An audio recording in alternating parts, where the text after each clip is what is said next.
ನಾನು ಇವತ್ತು ಒಳ್ಳೆಯ ರೆಸಿಪಿ ತಂದು ಬಂದಿದ್ದೇನೆ. ಚಿಕನ್ ದಮ್ ಬಿರಿಯಾನಿ ಅಂತ.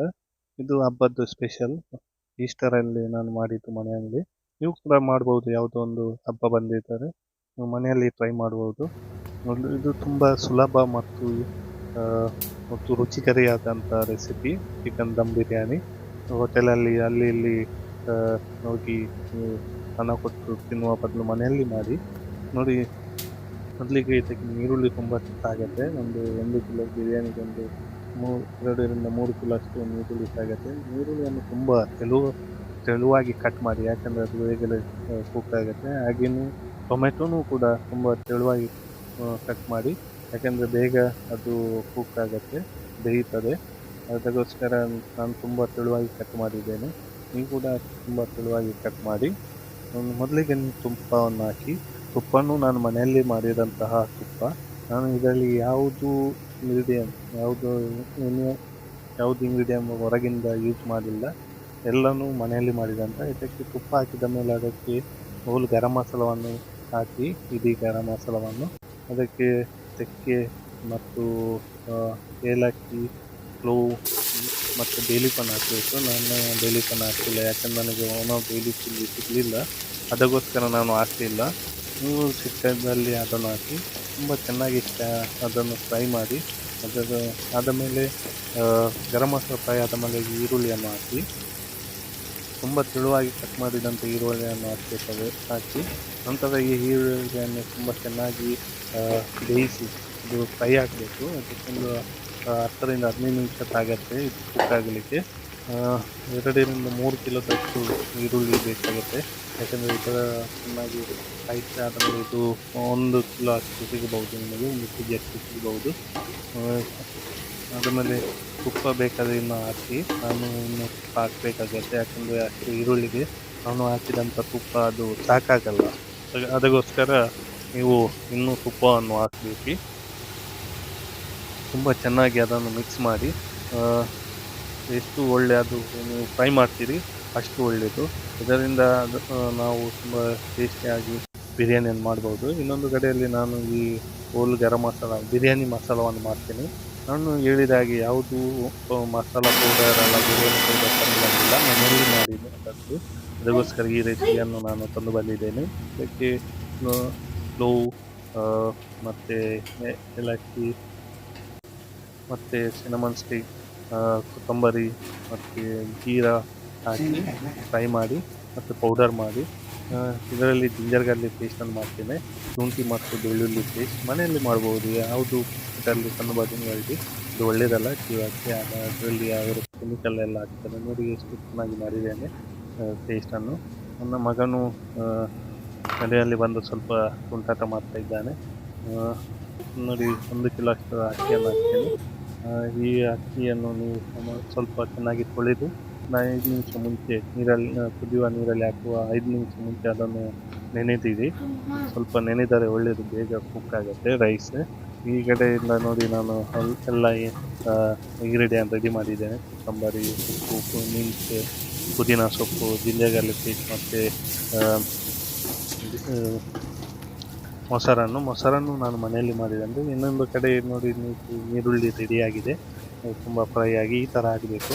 ಇನ್ನೂ ಸ್ವಲ್ಪ ಮಾಡಿದರೂ ಒಳ್ಳೆಯದು, ಇಲ್ಲ ಇಷ್ಟು ಮಾಡಿದರೂ ಸಾಕಾಗುತ್ತೆ. ಯಾಕಂದರೆ ಇಷ್ಟು ನೋಡಿ ನಾನು 3 ಕಿಲೋ ಅಷ್ಟು ಈರುಳ್ಳಿ ಹಾಕಿದ್ದು, ಈಗ 1 ಕಿಲೋ ಅಷ್ಟು ಇಲ್ಲ, ಇನ್ನೂ ಕಮ್ಮಿ. ಇದಕ್ಕೆ ನಾನು ಜಿಂಜರ್ ಗಾರ್ಲಿಕ್ ಪೇಸ್ಟ್ ಹಾಕ್ತೇನೆ, ಶುಂಠಿ ಮತ್ತು ಬೆಳ್ಳುಳ್ಳಿ ಪೇಸ್ಟ್. ಇದನ್ನು ತುಂಬ ಚೆನ್ನಾಗಿ ಬೇಯಿಸಬೇಕಾಗತ್ತೆ, ಯಾಕಂದರೆ ಎಷ್ಟು ಬೇಯಿಸ್ತೀರಿ ಅಷ್ಟು ಒಳ್ಳೆಯದು, ಅಷ್ಟು ರುಚಿ ಆಗುತ್ತೆ ನಮ್ಮ ಬಿರಿಯಾನಿ. ಇಲ್ಲದ್ರೆ ಅದು ಹಸಿ ಇದ್ದರೆ ಅದು ಒಳ್ಳೆಯದಾಗಲ್ಲ, ಅದು ಸ್ಮೆಲ್ ಬರುತ್ತೆ ಬೆಳ್ಳುಳ್ಳಿ ಮತ್ತು ಶುಂಠಿದ್ದು. ಅದಕ್ಕೋಸ್ಕರ ತುಂಬ ಒಳ್ಳೆಯ ಹಾಗೆ ಅದನ್ನು ಬೇಯಿಸಿ. ಬೇಕಾದರೆ ಇನ್ನೂ ತುಪ್ಪವನ್ನು ಆ್ಯಡ್ ಮಾಡಿ, ತುಪ್ಪ ಹಾಕಿದಷ್ಟು ಒಳ್ಳೆಯದು. ಇನ್ನೊಮ್ಮೆ ನಾನು ತುಪ್ಪವನ್ನು ಮನೆಯಲ್ಲಿ ಹೇಗೆ ಮಾಡುವುದಂತ ನಿಮಗೆ ತೋರಿಸ್ತೇನೆ ಇನ್ನೊಂದು ರೆಸಿಪಿಯಲ್ಲಿ. ನಾನು ಈಗ ಯೂಟ್ಯೂಬಲ್ಲಿ ಮೊದಲ ಬಾರಿಗೆ ವಿಡಿಯೋವನ್ನು ಮಾಡ್ತಿದ್ದೀನಿ. ನಾನು ಹೊಸಬಾಯಿನ ಯೂಟ್ಯೂಬಲ್ಲಿ. ಎಲ್ಲರೂ ನನ್ನ ರೆಸಿಪಿಯನ್ನು ನೋಡಿ ನನಗೆ ಸಪೋರ್ಟ್ ಮಾಡಿ, ಲೈಕ್ ಮತ್ತು ಸಬ್ಸ್ಕ್ರೈಬ್ ಮಾಡಿ. ಇನ್ನೂ ಒಳ್ಳೆಯ ರೆಸಿಪಿಯನ್ನು ನಾನು ತರ್ತೇನೆ. ಇನ್ನೊಂದು ಕಡೆ ನೀವು ನೀರನ್ನು ಇಟ್ಕೊಳ್ಳಿ ರೈಸನ್ನು ಬೇಯಿಸಲಿಕ್ಕೆ. ಇದಕ್ಕೆ ನೀರು ಕುದಿಯಲಿಕ್ಕೆ ಬಂದಾಗ ನೀವು ಸ್ವಲ್ಪ ಅದಕ್ಕೆ ಆಯಿಲನ್ನು ಹಾಕಿ, ಆಯಿಲ್ ಗೀ ಏನೋ ಹಾಕ್ಬೋದು, ಯಾಕಂದರೆ ಅದು ರೈಸ್ ಒಂದಕ್ಕೊಂದು ತಿಕ್ಕಿ ಆಗಬಾರ್ದು. ಮತ್ತು ಅದಕ್ಕೂ ಹೋಲ್ ಗರಂ ಮಸಾಲವನ್ನು ಹಾಕಬೇಕಾಗುತ್ತೆ, ಒಂದು ತಿಕ್ಕೆ, ಒಂದು ಸ್ವಲ್ಪ ಕ್ಲೋವ್ಸ್ ಮತ್ತು ಏಲಕ್ಕಿ ಮತ್ತು ಉಪ್ಪನ್ನು ಹಾಕಿ, ಯಾಕಂದರೆ ರೈಸ್ಗೆ ಮುಂಚೆನೂ ಉಪ್ಪು ಹಾಕಬೇಕಾಗತ್ತೆ. ಒಮ್ಮೆ ರೈಸ್ ಕುಕ್ ಆದ ಮೇಲೆ ಅದಕ್ಕೆ ರೈಸ್ ಉಪ್ಪು ಹಾಕಿದರೆ ಅದು ಆಗಲ್ಲ. ಈ ಕಡೆಯಿಂದ ನೋಡಿ ಅದು ಜಿಂಜರ್ ಗಾರ್ಲಿಕ್ ಬೇಸ್ ತುಂಬ ಚೆನ್ನಾಗಿ ಕುಕ್ ಆಗಿದೆ, ಅದಕ್ಕೋಸ್ಕರ ಅದು ಸಪ್ರೇಟ್ ಮತ್ತು ಗೀ ಸಪ್ರೇಟ್ ಆಗಿದೆ. ಇದಕ್ಕೆ ನಾವು ಅರಸಿನ ಪುಡಿಯನ್ನು ಹಾಕ್ತಾ ಇದ್ದೇನೆ, ಮತ್ತು ಇದಕ್ಕೆ ನಾನು ಮಾಡಿದಂಥ ಬಿರಿಯಾನಿ ಮಸಾಲವನ್ನು ಹಾಕಿ, ಎಲ್ಲ ಬಿರಿಯಾನಿ ಮಸಾಲ ಹಾಕಿ ಇದೊಂದು ಸ್ವಲ್ಪ ಕಾಯಿಸಬೇಕಾಗುತ್ತೆ, ಬೇಯಿಸಬೇಕಾಗುತ್ತೆ. ಯಾಕೆಂದರೆ ಎಷ್ಟು ಒಳ್ಳೆಯ ನೀವು ಅದನ್ನು ಬೇಯಿಸ್ತೀರಿ ಅಷ್ಟು ಒಳ್ಳೆಯದು, ಅದರ ಟೇಸ್ಟ್ ಬರುತ್ತೆ. ಈ ಕಡೆಯಿಂದ ನೀರು ರೆಡಿಯಾಗಿದೆ. ಇದಕ್ಕೆ ನಾನು ನೆನೆದಂಥ ರೈಸನ್ನು ಹಾಕ್ತೇನೆ, ಬಾಸ್ಮತಿ ರೈಸನ್ನು ಹಾಕ್ತಾ ಇದ್ದೇನೆ. ಈ ರೈಸನ್ನು ಒಂದು 90% ಮಾತ್ರ ಕುಕ್ ಮಾಡಿ, 100% ಕುಕ್ ಮಾಡಬೇಕು. ಯಾಕೆಂದರೆ ನಾನು ಇದನ್ನು ಬಿರಿಯಾನಿಯನ್ನು ದಮ್ ಬಿರಿಯಾನಿ ಮಾಡ್ತೇನೆ, ಅದು ಅಲ್ಲಿ ಸ್ವಲ್ಪ ಕುಕ್ ಆಗುತ್ತೆ. ನೀವು ಜಾಸ್ತಿ ಕುಕ್ ಮಾಡಿದರೆ ಅದು ತುಂಡಾಗತ್ತೆ ರೈಸ್, ಅದು ಕಾಣಲಿಕ್ಕೆ ಒಳ್ಳೆಯ ಥರ. ಅದಕ್ಕೋಸ್ಕರ ಹೋಟೆಲ್ ಸ್ಟೈಲಲ್ಲಿ ನಿಮಗೆ ಕಾಣಬೇಕಾದ್ರೆ 90% ಕುಕ್ ಮಾಡಿದರೆ ಸಾಕು. ಈ ಕಡೆ ಇದು ನೋಡಿ, ನಾನು ಮಸಾಲ ಬೇಯ್ದು ರೆಡಿಯಾಗಿದೆ. ಇದಕ್ಕೆ ಉಪ್ಪನ್ನು ಹಾಕ್ತಿದ್ದೇನೆ. ಉಪ್ಪು ಯಾಕೆ ಹಾಕ್ತಿದ್ದೇನೆ ಅಂದರೆ ಟೊಮೆಟೊಗೆ ಮತ್ತು ಉಪ್ಪು ಒಮ್ಮೆಲೆ ಹಾಕಿದರೆ ಅದು ಟೊಮೆಟೊ ಬೇಗ ಕುಕ್ ಆಗುತ್ತೆ, ಇಲ್ಲಾಂದರೆ ಅದು ತುಂಬ ಟೈಮ್ ತಾಗತ್ತೆ ಬೇಯಲಿಕ್ಕೆ. ಮತ್ತು ಉಪ್ಪು ಮುಂಚೆನೇ ಹಾಕಿದರೆ ಅದು ಒಳ್ಳೆಯದು, ಮಸಾಲ ಹೊತ್ತಿಗೆ ಬೇಯ್ದು ಒಳ್ಳೆಯ ಟೇಸ್ಟ್ ಕೊಡ್ತದೆ. ಅದಕ್ಕೋಸ್ಕರ ಉಪ್ಪು ಮುಂಚೆನೇ ಹಾಕಬೇಕು. ಕೆಲವೊಮ್ಮೆ ಮನೆಯಲ್ಲಿ ಅವರು ಉಪ್ಪನ್ನು ಲಾಸ್ಟ್ ಹಾಕ್ತಾರೆ, ಅದು ಒಳ್ಳೆಯದಲ್ಲ, ಮುಂಚೆನೇ ಹಾಕಿದರೆ ಒಳ್ಳೆಯದು. ಇನ್ನೊಂದು ಟ್ರಿಕ್ಸ್ ಏನಂದರೆ ಉಪ್ಪು ಮತ್ತು ಟೊಮೆಟೊ ಒಟ್ಟಿಗೆ ಹಾಕಿದರೆ ಅದು ಟೊಮೆಟೊ ಬೇಗನೆ ಕಾಯ್ತದೆ. ಇದೊಂದು ಟ್ರಿಕ್, ಅದು ಹೇಳಲ್ಲ ಈ ಟ್ರಿಕ್ಸ್ ಎಲ್ಲ, ಅದಕ್ಕೋಸ್ಕರ ನಾನು ಹೇಳ್ತಿದ್ದೇನೆ.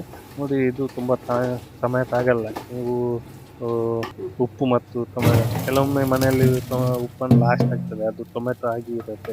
ಈ ಕಡೆಯಿಂದ ರೈಸ್ ರೆಡಿ ಆಗಿದೆ ನೋಡಿ, ನಾನು 90% ಮಾತ್ರ ಕುಕ್ ಮಾಡಿದ್ದೇನೆ ರೈಸ್. ಮತ್ತು ನೀರನ್ನು ಸ್ಟ್ರೈನ್ ಮಾಡಬೇಕಾಗತ್ತೆ, ಅದಕ್ಕೋಸ್ಕರ ನಾನು ಸ್ಟ್ರೈನರಲ್ಲಿ ಹಾಕ್ತಿದ್ದೇನೆ. ತುಂಬ ಚೆನ್ನಾಗಿ ಸಪ್ರೇಟ್ ಆಗಿದೆ, ಏನು ಸ್ಟಿಕ್ ಆಗಲ್ಲ. ಈ ಕಡೆಯಿಂದ ಅದು ಮಸಾಲ ಟೊಮೆಟೊನು ಕುಕ್ ಆಗಿ ರೆಡಿ ಆಗಿದೆ. ಅದಕ್ಕೆ ನಾನು ಮೊಸರನ್ನು ಹಾಕ್ತಿದ್ದೇನೆ. ಇದಕ್ಕೆ 1 ಲೀಟರಷ್ಟು ಮೊಸರಾಗಬೇಕಾಗ್ತದೆ. 1 kg ಚಿಕನ್, 1 kg ರೈಸ್ ಮತ್ತು 1 ಲೀಟರ್ನಷ್ಟು ಮೊಸರನ್ನು ಹಾಕಿ. ಮೊಸರು ನಾನು ಮನೆಯಲ್ಲಿ ಮಾಡಿದಂಥದ್ದು, ಯಾವುದೂ ನಾನು ಹೊರಗಿಂದ ತಂದು ಬಂದಿಲ್ಲ. ಯಾಕೆಂದರೆ ನಾನು ಇದು ಸಿಂಪಲಾಗಿ ಹೆಲ್ತಿ ಆದಂಥ ರೆಸಿಪಿಯನ್ನು ತಂದು ಬಂದಿದ್ದೇನೆ. ಇನ್ನೊಮ್ಮೆ ನಾನು ತೋರಿಸ್ತೇನೆ ಮನೆಯಲ್ಲಿ ಹೇಗೆ ಮೊಸರು ಮಾಡುವ, ತುಂಬ ಸುಲಭ. ಆದರೆ ಕೆಲವರಿಗೆ ಅದು ಗೊತ್ತಿಲ್ಲ, ಅವರು ಪ್ಯಾಕೆಟಿಂದ ತಂದು ಬರ್ತಾರೆ. ಅದಕ್ಕೋಸ್ಕರ ನೋಡಿ, ಮತ್ತು ಗ್ಯಾಸನ್ನು ಸ್ವಲ್ಪ ಲೋ ಫ್ಲೇಮಲ್ಲಿ ಇಡಿ, ಯಾಕಂದರೆ ಅದು ಮಸಾಲ ಮತ್ತು ಮೊಸರು ಒಮ್ಮೆ ಮಿಕ್ಸ್ ಆಗುವ ತನಕ ಲೋ ಫ್ಲೇಮಲ್ಲಿ ಇದೆ. ಯಾಕಂದರೆ ಇಲ್ಲದ್ರೆ ಅದು ಮೊಸರು ಸ್ಪ್ಲಿಟ್ ಆಗುತ್ತೆ, ಅದು ಉರಿತದೆ, ಅದಕ್ಕೋಸ್ಕರ. ಮತ್ತು ನಾನು ಇದಕ್ಕೆ ಪುದೀನ ಹಾಕ್ತಾ ಇದ್ದೇನೆ, ಪುದೀನ ಮತ್ತು ಕೊತ್ತಂಬರಿ ಸೊಪ್ಪನ್ನು. ಮತ್ತು ಸ್ವಲ್ಪ ಸ್ಲೋ ಫ್ಲೇಮಲ್ಲಿ ಇದನ್ನು ಕುಕ್ ಮಾಡ್ತೇನೆ, ಅದರ ಫ್ಲೇವರ್ ಆಗಬೇಕು. ಮತ್ತು ನಿಮಗೆ ಸ್ಪೈಸಿ ಬೇಕಾದರೆ ಅದಕ್ಕೆ ಸ್ವಲ್ಪ ಇದು ಹಾಕಿ, ಹಸಿ ಮೆಣಸಿನಕಾಯಿ. ನಾನು ಜಾಸ್ತಿ ಹಾಕಲಿಲ್ಲ, ನಾನು 2 ಮೆಣಸಿನಕಾಯಿಯನ್ನು ಹಾಕಿದ್ದೇನೆ. ಯಾಕಂದರೆ ನಮ್ಮ ಮನೆಯಲ್ಲಿ ಸಣ್ಣ ಮಗು ಇದೆ, ಅವನು ಖಾರವನ್ನು ತಿನ್ನಲ್ಲ. ನಿಮಗೆ ಬಿರಿಯಾನಿ ಎಷ್ಟು ಖಾರ ಆಗುತ್ತೆ ಅಷ್ಟು ಒಳ್ಳೆಯದು ತಿನ್ನಲಿಕ್ಕೆ, ಅದರಲ್ಲಿ ರುಚಿ ಜಾಸ್ತಿ ಇರುತ್ತೆ. ಮತ್ತು ಇನ್ನೊಂದು ಕಡೆ ನಾನು ಚಿಕನನ್ನು ರೆಡಿ ಇಟ್ಟಿದ್ದೇನೆ. ನಾನು ಈಗ ಚಿಕನನ್ನು ಹಾಕ್ತಿದ್ದೇನೆ. ನಾನು ಸ್ವಲ್ಪ ಸಣ್ಣ ಪೀಸನ್ನು ಮಾಡಿದ್ದೇನೆ. ಬಿರಿಯಾನಿಗೆ ನಾರ್ಮಲ್ ದೊಡ್ಡ ಪೀಸ್ ಹಾಕಿದರೆ ಒಳ್ಳೆಯದು. ನಾವು ಮಗು ಇದೆ ಅಂತ ಸ್ವಲ್ಪ ಸಣ್ಣ ಪೀಸನ್ನು ಮಾಡಿ ಹಾಕ್ತಾ ಇದ್ದೇನೆ. 1 ಕಿಲೋ ಅಷ್ಟು ಚಿಕನನ್ನು ಹಾಕಿ ಮತ್ತು ಸ್ವಲ್ಪ ಮಿಕ್ಸ್ ಮಾಡಿ ಅದನ್ನು ಒಂದು 10ರಿಂದ 15 ನಿಮಿಷವನ್ನು ಬೇಯಿಸಿ, ತುಂಬ ಚೆನ್ನಾಗಿ ಬೇಯಿಸಿ. ನೋಡಿ, ಯಾಕೆಂದರೆ ಚಿಕನಲ್ಲಿ ಸಾಲ್ಮೊನೆಲ್ಲಾ ಅಂತ ಒಂದು ಬ್ಯಾಕ್ಟೀರಿಯಾ ಇದೆ, ಅದು ಒಳ್ಳೆಯದಲ್ಲ ಜೀವಕ್ಕೆ. ಅದಕ್ಕೋಸ್ಕರ ಇದನ್ನು ಚಿಕನನ್ನು ತುಂಬ ಚೆನ್ನಾಗಿ ಕಾಯಿಸಬೇಕಾಗತ್ತೆ. ಚಿಕನ್ ಅರ್ಧ ಕುಕ್ ಆದರೆ ಅದು ನಮ್ಮ ಆರೋಗ್ಯವನ್ನು ಕುಡಿಯುತ್ತದೆ, ಯಾಕಂದರೆ ಅದರಲ್ಲಿ ಸಾಲ್ಮೊನೆಲ್ಲ ಇದೆ. ಇನ್ನೊಂದು ಕಡೆಯಿಂದ ನಾನು ರೈಸನ್ನು ಈರುಳ್ಳಿಯನ್ನು ಫ್ರೈ ಮಾಡ್ತಿದ್ದೇನೆ. ಈರುಳ್ಳಿ ಫ್ರೈ ಮಾಡಬೇಕಾಗತ್ತೆ, ಒಂದು ಅರ್ಧ ಕಿಲೋ ಅಷ್ಟು ಈರುಳ್ಳಿ ಫ್ರೈ ಮಾಡಿ. ಈ ಕಡೆಯಿಂದ ನೋಡಿ, ಚಿಕನ್ ರೆಡಿಯಾಗಿದೆ ಕುಕ್ಕಾಗಿ. ಮಸಾಲೆ ಎಲ್ಲ ಉಪ್ಪು ಬೇಕಾದರೆ ಇನ್ನೂ ಹಾಕಿ, ಅದಕ್ಕೆ ಎಷ್ಟು ಉಪ್ಪು ಬೇಕು ಅಷ್ಟೇ ಹಾಕಿ. ಈಗ ನೋಡಿ, ನಾನು ಅದನ್ನು ಬಿರಿಯಾನಿಯನ್ನು ದಮ್ ಮಾಡಲಿಕ್ಕೆ ಲೇಯರ್ ಬೈ ಲೇಯರ್ ಹಾಕ್ತಿದ್ದೇನೆ.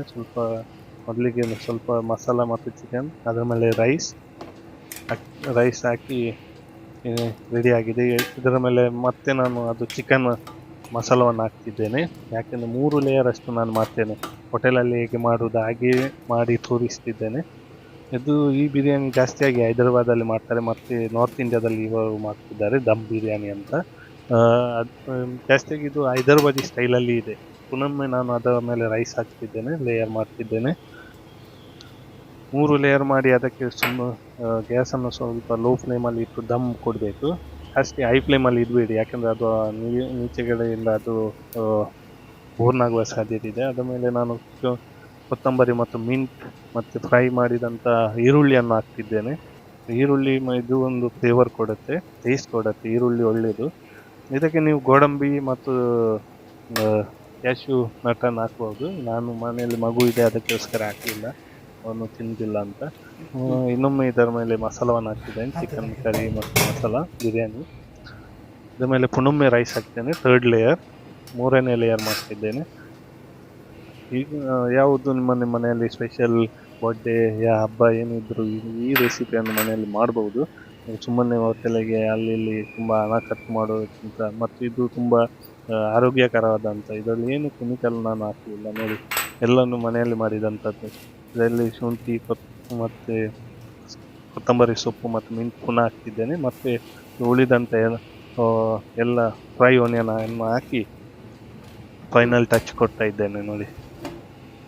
ನೀವು ನನ್ನ ಚಾನಲನ್ನು ಸಬ್ಸ್ಕ್ರೈಬ್ ಮಾಡಿ ಮತ್ತು ನನಗೆ ಸಪೋರ್ಟ್ ಮಾಡಿ ಯೂಟ್ಯೂಬಲ್ಲಿ. ಇನ್ನೂ ನಾನು ಒಳ್ಳೆಯ ರೆಸಿಪಿಯನ್ನು ತಂದು ಬರ್ತೇನೆ. ತುಂಬ ರೆಸಿಪಿ ಇದೆ ನನ್ನ ಹತ್ರ. ನಾನು ಈ ಕಡೆ ನಾನು ನೋಡಿ ಅದಕ್ಕೆ ಬಿರಿಯಾನಿಗೆ ಕಚುಂಬರ್ ರೈತನ್ನು ಮಾಡ್ತಿದ್ದೇನೆ. ಅದಕ್ಕೆ ಒಂದು ಈರುಳ್ಳಿ, ಕ್ಯೂಕಂಬರ್ ಮತ್ತು ಟೊಮೆಟೊ ಮತ್ತು ಕೊತ್ತಂಬರಿ ಸೊಪ್ಪನ್ನು ಹಾಕಿ, ಮನೆಯಲ್ಲಿ ಮಾಡಿದಂತಹ ಮೊಸರನ್ನು ಹಾಕಿ, ಸ್ವಲ್ಪ ಉಪ್ಪನ್ನು ಹಾಕ್ಬೋದು. ಮತ್ತು ನಿಮಗೆ ಖಾರ ಬೇಕಾದರೆ ಸ್ವಲ್ಪ ಹಸಿಮೆಣಸನ್ನು ಹಾಕ್ಬೋದು. ನಾನು ಮನೆಯಲ್ಲಿ ಮಗು ಇದೆ ಅಂತ ಹಾಕಲಿಲ್ಲ ನೋಡಿ. ಇದು ರೆಡಿ ಆಗಿದೆ. ಇನ್ನೊಮ್ಮೆ ನಿಮಗೆ ಪ್ರಾಪರ್ ರೆಸಿಪಿ ಬೇಕಾದರೆ ನಾನು ಇನ್ನೊಮ್ಮೆ ಮಾಡಿ ತೋರಿಸ್ತೇನೆ ಇದರದ್ದು ರೈತದ್ದು. ಈ ಕಡೆಯಿಂದ ನೋಡಿ ಬಿರಿಯಾನಿ ದಮ್ ಹಾಕಿ ರೆಡಿ ಆಗಿದೆ. ನೀವು ದಮ್ ಮಾಡುವಾಗ ನಿಮಗೆ ಅದನ್ನು ಸ್ಟೀಮ್ ಹೊರಗೆ ಹೋಗಬಾರ್ದು, ನೀವು ಅದರಲ್ಲಿ ಏನಾದರೂ ಹಾಕಿ ಟೈಟಾಗಿ ಇಡ್ಬೋದು ನೋಡಿ. ಇದು ರೆಡಿ ಆಗಿದೆ ನೋಡಿ, ಘಮ ಘಮ ಅಂತ ದಮ್ ಬಿರಿಯಾನಿ ರೆಡಿ ಆಗಿದೆ. ಹೋಟೆಲ್ ಸ್ಟೈಲಲ್ಲಿ ಇದು. ನೀವು ಒಮ್ಮೆ ಮಾಡಿ ನೋಡಿ. ಒಮ್ಮೆ ಮಾಡಿ ನೋಡಿದರೆ ನೀವು ದಿನಾಲೂ ಮಾಡ್ತೀರಿ. ತುಂಬ ರುಚಿ ಮತ್ತು ಆರೋಗ್ಯಕರವಾದಂತಹ ಬಿರಿಯಾನಿ ಇದು ನೋಡಿ. ಹೇಗೆ ಹೋಟೆಲ್ ಸ್ಟೈಲಲ್ಲಿ ಇದೆ. ರೈಸೂ ತುಂಬ ಚೆನ್ನಾಗಿದೆ, ಏನು ತುಂಡಾಗಲಿಲ್ಲ ರೈಸ್, ಗರಿ ಆದಂಥ ರೈಸ್ ಅದು. ಮತ್ತು ನೋಡಿ ಹೇಗಿದೆ. ಮತ್ತು ಇದಕ್ಕೆ ಕಾಂಬಿನೇಷನ್ ಇದರ ರೈತ ಹೋಗ್ತದೆ. ರೈತವನ್ನು ನೀವು ಮನೆಯಲ್ಲಿ ಮಾಡಿ. ಮತ್ತು ನನ್ನ ಚಾನಲನ್ನು ಸಬ್ಸ್ಕ್ರೈಬ್ ಮಾಡಿ, ನನಗೆ ಸ್ವಲ್ಪ ಸಪೋರ್ಟ್ ಮಾಡಿ. ಇನ್ನೂ ಮುಂದೆಗೆ ಒಳ್ಳೆಯ ರೆಸಿಪಿಯನ್ನು ತಂದು ಬರ್ತಿದ್ದೇನೆ. ಇಷ್ಟನ್ನು ನೋಡಿದ್ದಕ್ಕೆ ತುಂಬ ಧನ್ಯವಾದಗಳು. ಮತ್ತು ನನ್ನ ಚಾನಲನ್ನು ಸಬ್ಸ್ಕ್ರೈಬ್ ಮಾಡಿ ಅಂತ ಕೇಳಿಕೊಳ್ಳುತ್ತಿದ್ದೇನೆ. ಒಳ್ಳೆಯ ಬಿರಿಯಾನಿ ನೋಡಿ ಹೇಗೆ ಕಾಣ್ತದೆ ನೋಡಿ. ದಮ್ ಬಿರಿಯಾನಿ, ಚಿಕನ್ ದಮ್ ಬಿರಿಯಾನಿ. ನಾವು ಹೋಟೆಲಲ್ಲಿ ಹೋಗಿ ಇಷ್ಟು ಹಣ ಖರ್ಚು ಮಾಡ್ತಿದ್ದೇವೆ, ಅದೇ ಅರ್ಧ ಹಣದಿಂದ ಮನೆಯಲ್ಲಿ ಮಾಡಿ ಎಲ್ಲರೂ ಹೊಟ್ಟೆ ತುಂಬ ತಿನ್ಬಹುದು. ತುಂಬ ಧನ್ಯವಾದಗಳು. ಥ್ಯಾಂಕ್ ಯು ಅಂತ ಹೇಳಿ ಈ ರೆಸಿಪಿಯನ್ನು ಎಂಡ್ ಮಾಡ್ತಿದ್ದೇನೆ. Thank you.